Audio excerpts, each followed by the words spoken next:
So anyway, we're going to cover dynamic lateral directional stability theory and flight test methods today. That's the only lecture we're going to cover. And then when we're done with this lecture, I'm going to go over the flight lab for next week. We're planning on flying next week, so we'll go over that, and then we'll call it a day.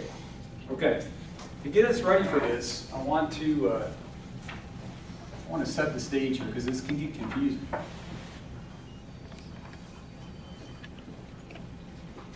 All right, you remember we have a body axis system that's bolted to the airplane. X is coming out the nose, Y is coming out the right wing, Z is down. And this guy is bolted the body axis coordinate system. And so as the airplane moves, this system rotates with it. But along those systems, we have some stuff, right? We have rotational rates. You guys remember what the rate about XB is, YB, ZB? It's roll rate, pitch rate, yaw rate. Remember that? All right, we also have velocities.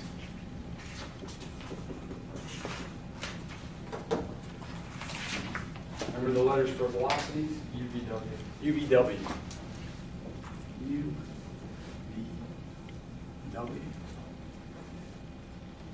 We also have forces. You guys remember what we call the forces? CM1. Close. Well, it depends on the book and the context. So we're just going to go X, Y, Z, caps. All right. We also have moments. LMN, capital L and N. All right. Good. And then we also have inertia terms. Right, we got IXX, IYY, IZZ. Okay, so we're going to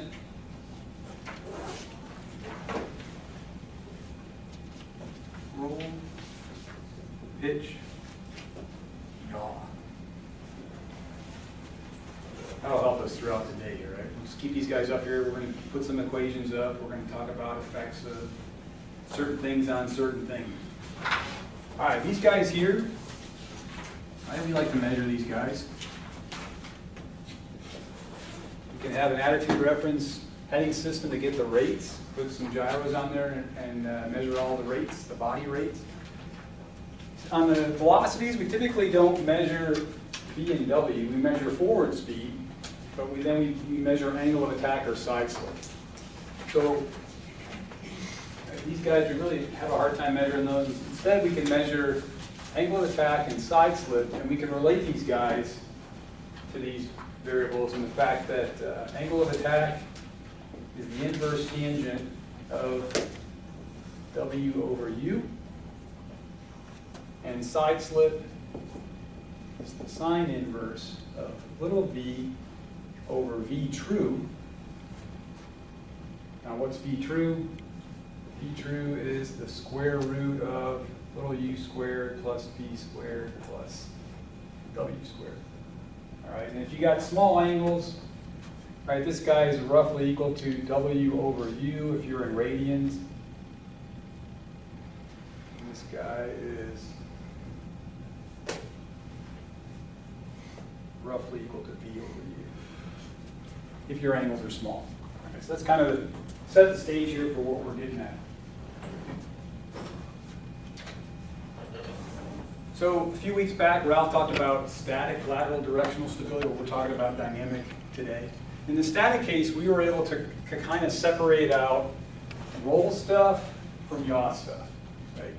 Steady heading side slips, but we were kind of able to isolate those guys out. In the case of dynamics, it's all coupled. So we're going to have to roll is going to be coupled with yaw, right? We're not so much interested in our pitch stuff here at this point, or lateral direction. So, and also the effects of the inertia on the airplane. So we have to consider all that stuff in the dynamic case. So what does the FAA regulations have in terms of dynamic lateral directional stability? Not a lot. Here's the paragraph 23.181. Paragraph B, any combined lateral directional oscillations, in parentheses, Dutch roll. We'll define all that stuff, what the Dutch roll is here in a second. Occurring between the stalling speed and the maximum allowable speed appropriate for the configuration of the airplane. So any of these oscillations have to be damped to 1/10 their amplitude in 7 cycles. That's what the FAA gives us, okay? All right, so in addition to the terms over here, all right, we're going to be looking at the S-plane, the Laplace transform of all the equations. So let's go back and I'm going to write some of the general stuff for the S-plane from linear control theory.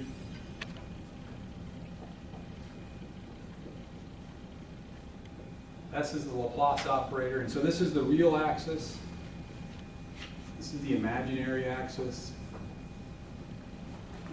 Often this is given like I or J times omega. This is sometimes called either sigma, sometimes they call it X, depending on the book you use. Okay, but the real component, the imaginary component, and this is the S-plane. So on the left half plane is good. That's where the stable region is. If we're in the right half plane, we're unstable. All right, and then if you cross the y-axis, right, this is actually where everything is neutrally stable. And we're going to discuss some of this stuff here in a second. But our model of our system is going to have poles and zeros. I know this is linear control theory for review, but that's what's going on. And they end up somewhere on the S-plane. If they're on the real axis, they have a first order response. So they can be here, they can be here, they can be here. If they're over on the left, they're stable, that's good. And if they're on the right, it's unstable. Or if they come in a complex pair. All right, and in typical, you'll see like, this guy will be factored.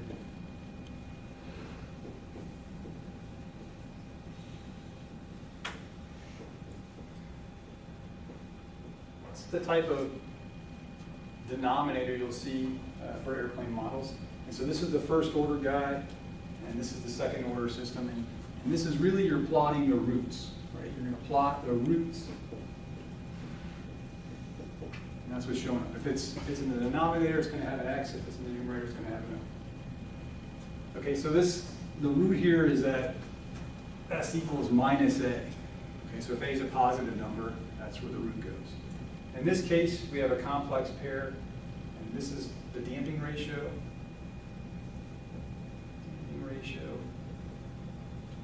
And omega n is the natural frequency.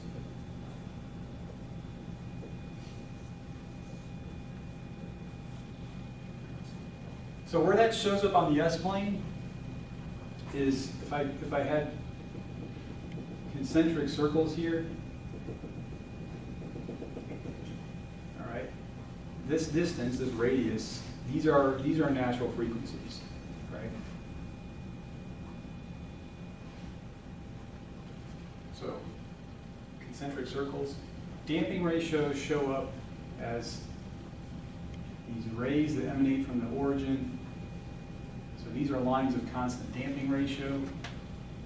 Zeta 1, Zeta 2, Zeta 3. And in a sense-wise, damping is 0 when you're on the y-axis, and it goes to 1 on the x-axis. So, right, sense-wise here, Zeta 2, for example, has greater damping than Zeta 1.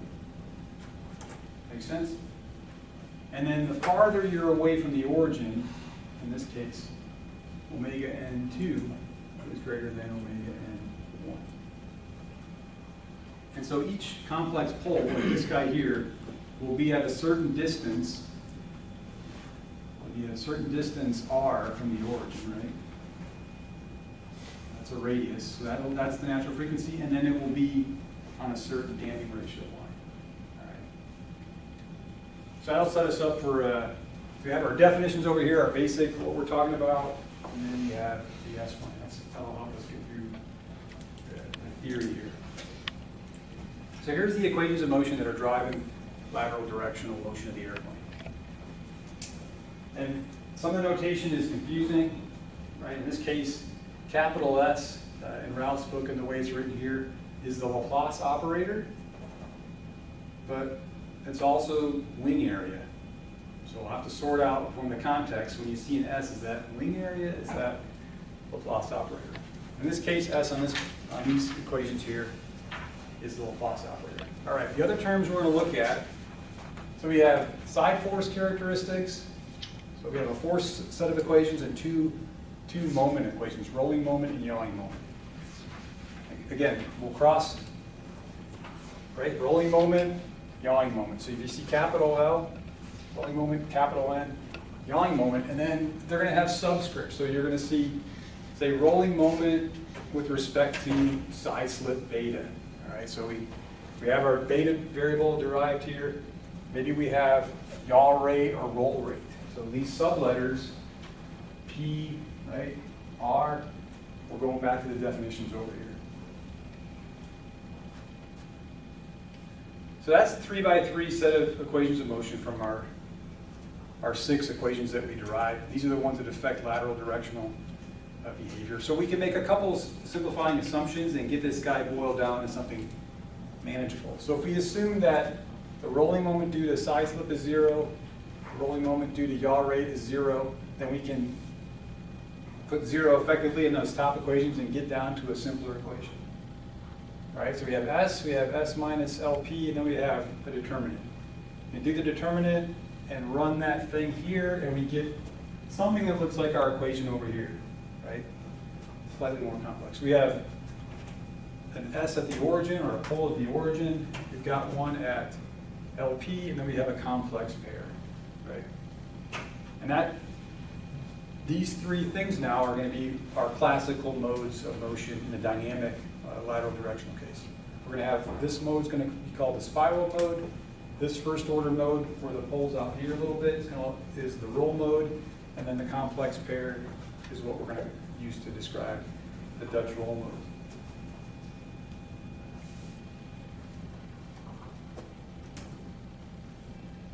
Bring some of this stuff up.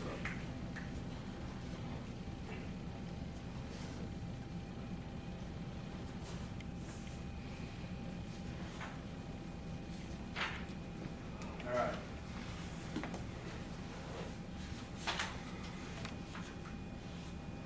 Just like when we look at lift, right? Now L means lift. Over there it's rolling moment. Lift equals CL, right, times Q bar S, where S is the wing area. Right? We define lift in classical aerodynamics as the coefficient of lift times the dynamic pressure times S, right? This guy is 1/2 rho V squared. In this case, it's true, or V infinity. A lot of times in the aero books is the dynamic pressure. But if you put a bar over it, not to be confused with pitch rate. All right, so just like we do that in aerodynamics, what I'm showing you here is a lot of the terms in this equation, right? We got Y beta, L beta, LP, LR, N beta. Those are the forces and moments. And then we're going to express them in terms of a coefficient and then times some stuff, right? And the stuff changes, right? Sometimes it's dynamic pressure, wing area, wingspan. Other times you have some of the IXX, you have some of the inertia terms shown in there to help sort this stuff out, right? So when you see a force or moment written like this, sometimes you'll see equations where it's the coefficient. So just go back to this table in the book. So if you see Cn beta versus N beta, they're linked by these equations.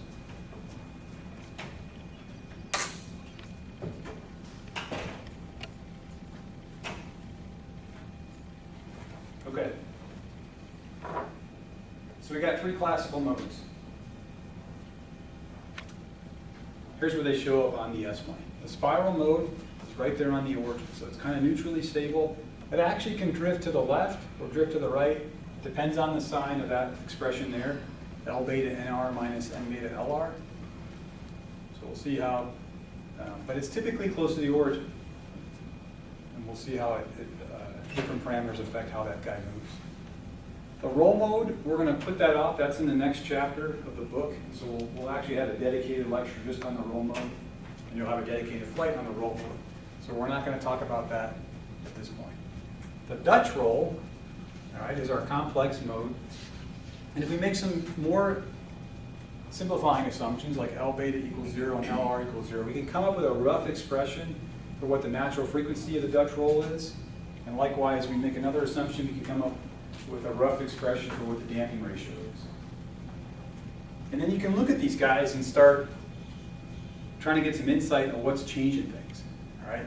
One more point of confusion.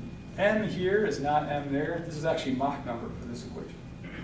So the Dutch roll natural frequency is a function of the Mach number. So that tells you right away, the higher the Mach, the higher the frequency. The lower the Mach, the lower the frequency. Directional stability, or N beta, Cn beta. So it's directly proportional to directional stability. Gamma is not flight path, it's the ratio of specific heats. So it's 1.4 for air. But pressure altitude is in there. So you see as the higher you go up, right, pressure altitude impacts the natural frequency of the Dutch roll. Wing area, wingspan, but also IZZ. All right, that guy impacts it. Which means, what kind of airplanes have a high IZZ? So if you have a lot of mass outside, like if you put engines on the wings, large wings like a 747, and then engines mounted on the wings, you have a lot of stuff out there, right? You got a lot of IZZ going on. So those type of airplanes are going to be challenged in Dutch roll, because they have a large thickness, so that means it has a low spring. And it's in both equations. Looking at the damping ratio equation, we have the CNR is directionally proportional. We have density, so the higher you go up, the smaller that number comes, and so you lose a little bit of damping as you go up. So you have airplanes that fly high, like 747s, they have to have the yaw damper, basically, to effectively keep the airplane flying straight. But again, we see directional stability is also here. But these are the equations, give us some insight into what's going on with these classical modes, the natural frequencies and the damping. All right, Dutch roll. They gave it a name, named for the characteristic side-to-side motion of ice skaters on the wintry frozen ponds of the Netherlands. All right, there we go. We're stuck with this name just like Fugloid and the other ones out there. It's been in the books for history, so we use those names.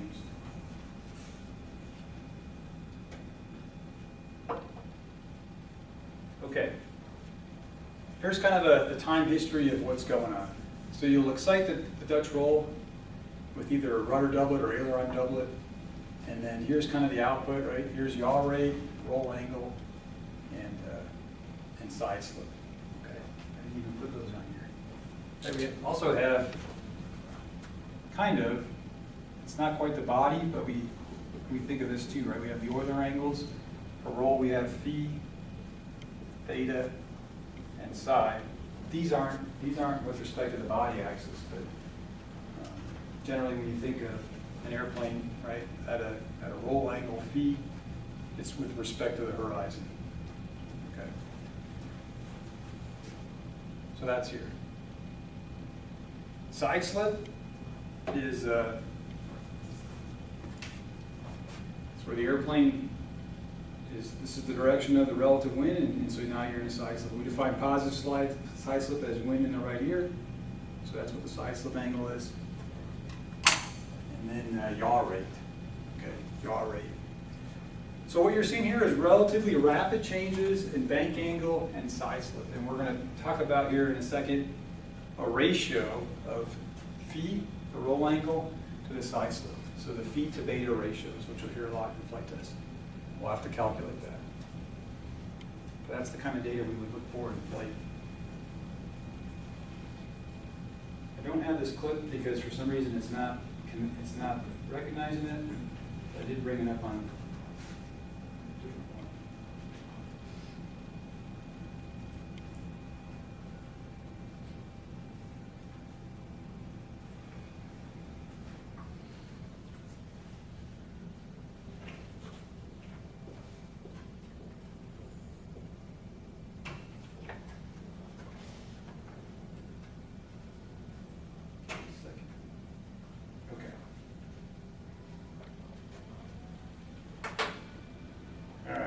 Tizzy, what's this airplane?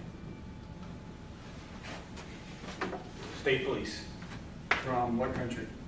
Italy. Get Tizzy involved. All right, basically here's what it looks like. A little bit exaggerated, but you see how it's coupled. So you excite the mode, it tends to do, and then eventually damps out. And hopefully it damps out in 7 cycles. So 1/10 the amplitude is what the FA is. All right, so again, the Dutch roll mode, we're going to excite it with a rudder doublet or aileron doublet, but it's going to get the airplane going like this. All right, so we're getting some rolling, we're getting some side slips and yawing, and it's coupled. Okay, that's the type of behavior that the Dutch roll is.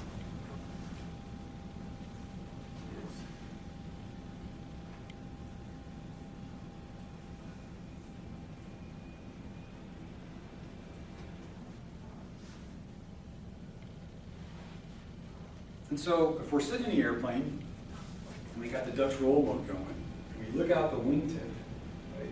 And I had a good video here to show you, but again, it's not talking to the software correct.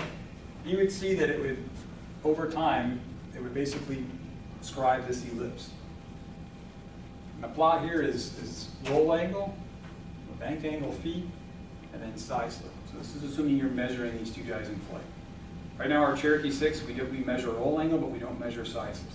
We don't have that capability yet. We don't measure angle of attack as well, but we're working on that. So at some point, we want to get to this thing called a roll to this guy, feet to beta ratio.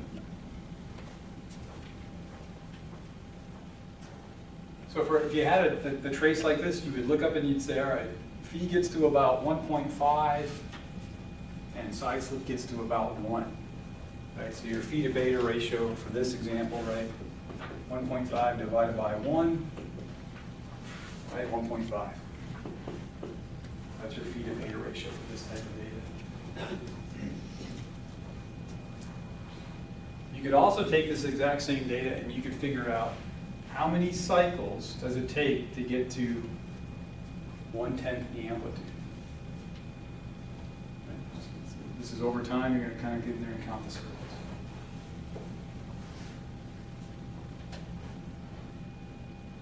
This guy's not working either. I wanted to show you that we'll see in the Cherokee 6 the Dutch rolls is pretty well damped. Right? It's not like that other cartoon I showed you where you're sitting in there and everybody's feeling kind of woozy because it's side to side motion. It's pretty well damped, but you guys will get to see that in flight. Okay, let's talk about some of the influences now that when we design things we think about or fixes we end up in flight test. All right, we're on the S plane. We have our Dutch roll mode. We have our spiral mode. We have our roll mode, and we want to see that. What if I start doing stuff? In this case, what if I increase dihedral effect? Okay. These are some of the tricks you can do, right? You can move the wing to mid-fuselage. You can add a little bit of angle to the wings, put the wing on top. These are all things to enhance your roll stability or your positive dihedral effect. Or you could sweep the wings back, right? All things we do to increase that.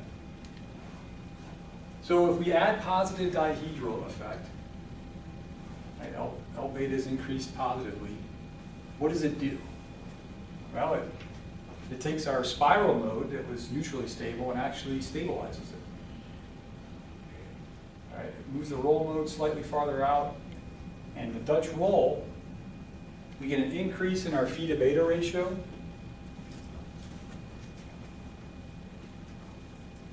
And as we move toward the y-axis, right, we talked about, in a sense, what's going on with damping ratio. Our Dutch roll damping decreases.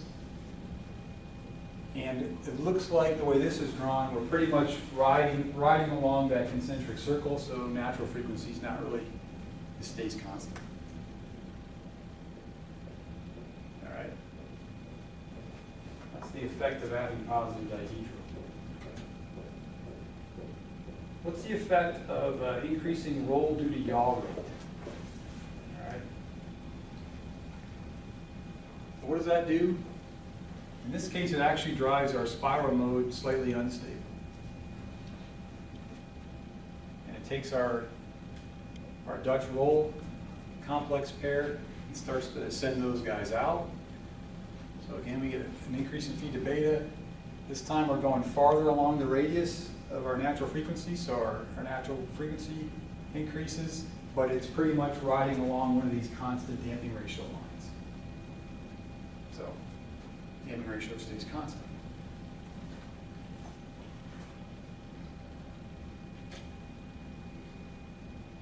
What about if we directional stability, N beta or Cn beta, sometimes they call it weather vane or weathercock stability.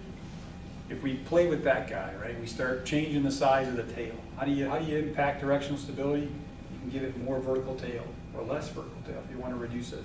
Maybe you move the tail farther aft to give it a bigger moment arm to add your directional stability. These are ways you can impact it.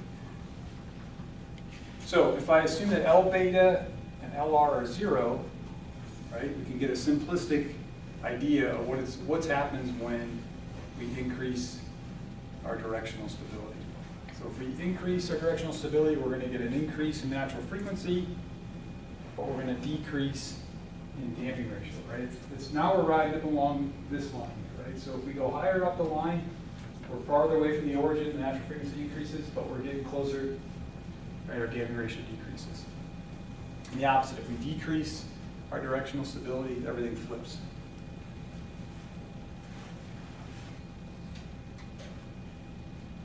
Now here's what happens in the real airplane, right? We had to do some simplifying assumptions, and so the real airplane, things get a little more complicated, right? So this is really what's going on with the Dutch roll. Decreasing N beta causes this guy to actually stabilize. If we increase directional stability, this guy, the spiral mode starts to go unstable, and you can see that sometimes simplifying assumptions can actually, the actual behavior of the airplane is going to be opposite. So you have to be careful of that. All right, if we increase yaw rate damping. In this case, we increase yaw rate. We add a yaw damper to the system. The phi to beta and the natural frequency stay relatively constant, and we pretty much just get increased damping ratio. So that's good.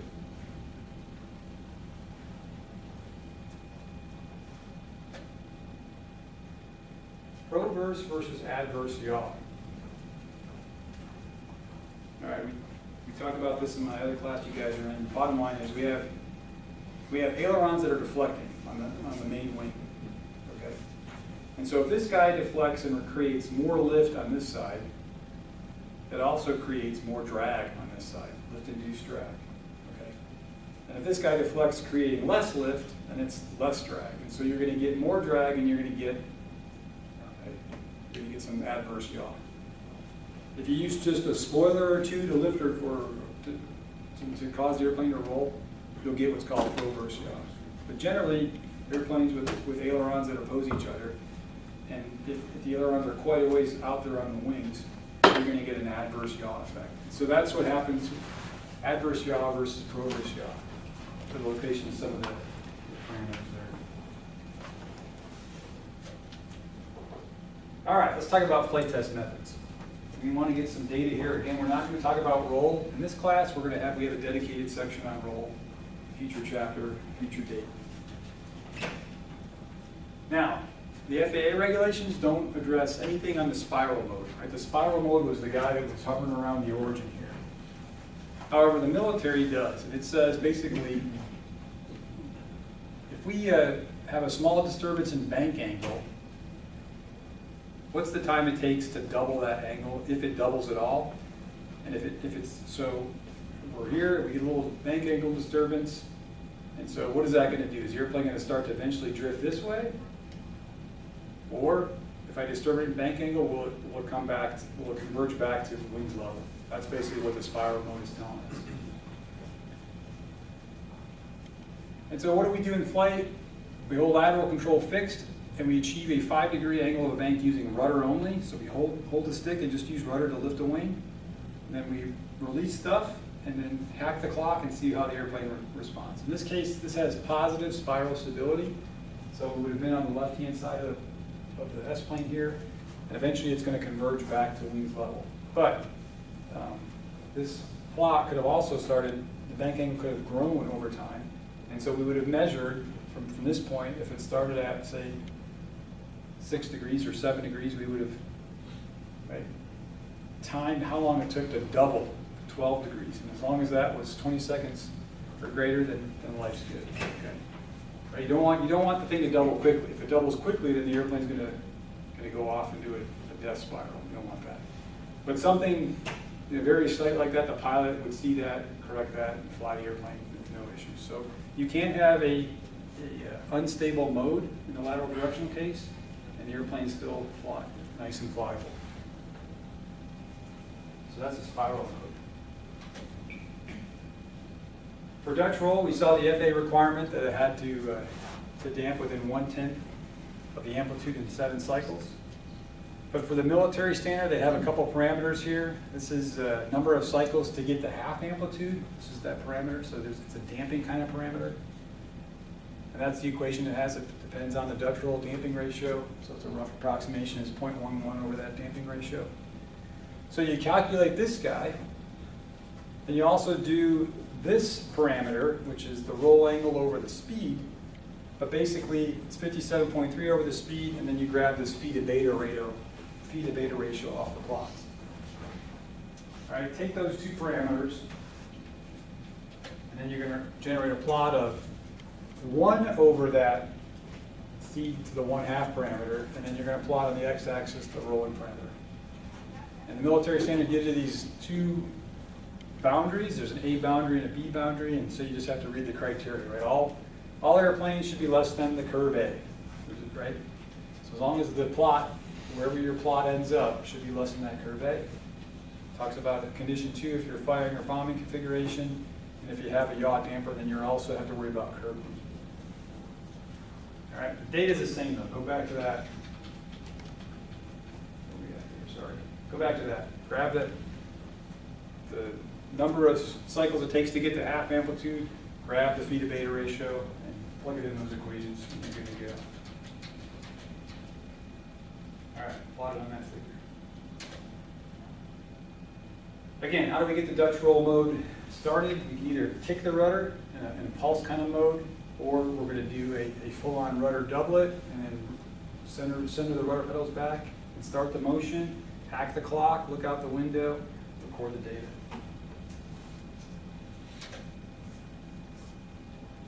Once you have these traces, right, then you're going to use the half amplitude cycle to figure out what the damping ratio is. I should say this too. This is really the damped frequency, right? Natural frequency is the radius. So in this case, R was the natural frequency, but the Y coordinate for this one, that's the damped frequency. And that's what we see in flight. When we're timing the peak to peak and pulling off the period off that guy, we're calculating damped frequency, right? Okay, so we have damped frequency. We have zeta off this plot, once we figured out the ratio of those two amplitudes, and then we can back out what the natural frequency of the Dutch roll is.